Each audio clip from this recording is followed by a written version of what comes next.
নমস্কাৰ পুনৰবাৰ স্বাগতম জনাইছো আমাৰ উন্নতি ভিডিঅ'লৈ আপোনালোকে নিশ্চয় গম পাইছে যে আসাম পুলিচৰ নতুন ভেকেন্সি ওলাইছে আপোনালোকে আসাম পুলিচৰ এপ্লাই কৰিলে আপোনাৰ কি কি ডকুমেন্টছ লাগিব আপোনালোকে এপ্লাই কেনেকৈ কৰিব আপোনাৰ এপ্লাই কৰাৰ পিছত আপুনি ডকুমেন্টছ যেতিয়া আপলোড কৰিব তেতিয়া আপোনাৰ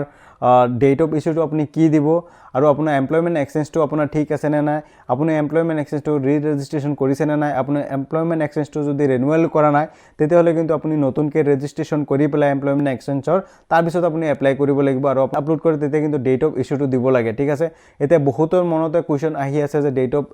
ইস্যু ডেটটো কি হ'ব আপোনালোকে যেতিয়া মেট্ৰিক বা হাই সেকেন্ডাৰী পাস কৰিছে তেতিয়া তাত এটা ডেট দিছে ঠিক আছে আপোনাৰ সেই ডেটটোৱে আপোনাৰ ডেট অফ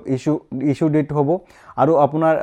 যেতিয়া আপুনি আধাৰ কাৰ্ডটো আপলোড কৰে আধাৰ কাৰ্ডত আপুনি সাইডত দেখা পাব যে ডেট অফ ইস্যুটো ধুনীয়াকৈ দি আছে আপুনি এইবিলাক বস্তু ধুনীয়াকৈ চাই কিনে এপ্লাই কৰিব যদি আপোনালোকে মিছ কৰি দিয়ে তেতিয়া কিন্তু আপোনাৰ এপ্লিকেশনটো ৰিজেক্ট হৈ যাব সো মোৰ চেনেলত নতুনকৈ এটা ভিডিঅ' বনাই মই আপলোড কৰিছো যে আপোনালোকে এপ্লাই কেনেকৈ কৰিব আপোনালোকে এপ্লাই কৰোতে কি কি বস্তু ধ্যান ৰাখিব আৰু আপোনালোকে এপ্লাইটো কেনেকৈ কৰিব গোটেইখিনি প্ৰসেছ মই ভিডিঅ' বনাই অলৰেডি আপলোড কৰিছো সো মোৰ চেনেলত আপোনালোকে ভিজিট কৰিব পাৰে দা আপডেট চেনেলত আপোনালোকে ভিজিট কৰিব পাৰে তাত ভিডিঅ' বনাই অলৰেডি আপলোড কৰা আছে আপোনালোকে এপ্লাই কেনেকৈ কৰিব গোটেইখিনি প্ৰসেছ দিয়া আছে আৰু যদি আপোনালোকে ভিডিঅ'টো চাই কিবা প্ৰবলেম পাইছে যদি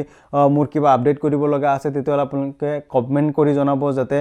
মই নেক্সট ভিডিঅ'ত আপগ্ৰেড কৰি পেলাই আপোনালোকৰ আগত আৰু ইয়াতকৈ ভাল ভিডিঅ' লৈ আহিব পাৰো সো আজিৰ এই ভিডিঅ'ত এইখিনি আছিল যদি আপোনালোকে ভিডিঅ'টো চাই ভাল পাইছে তেতিয়াহ'লে লাইক কমেন্ট শেয়াৰ আৰু সাবস্ক্ৰাইব কৰিবলৈ নাপাহৰিব আৰু যদি আপোনালোকে আমাৰ এই চেনেলত নতুনকৈ ভিজিট কৰিছে তেতিয়াহ'লে আমাৰ এই চেনেলটো সাবস্ক্ৰাইব কৰিবলৈ নাপাহৰিব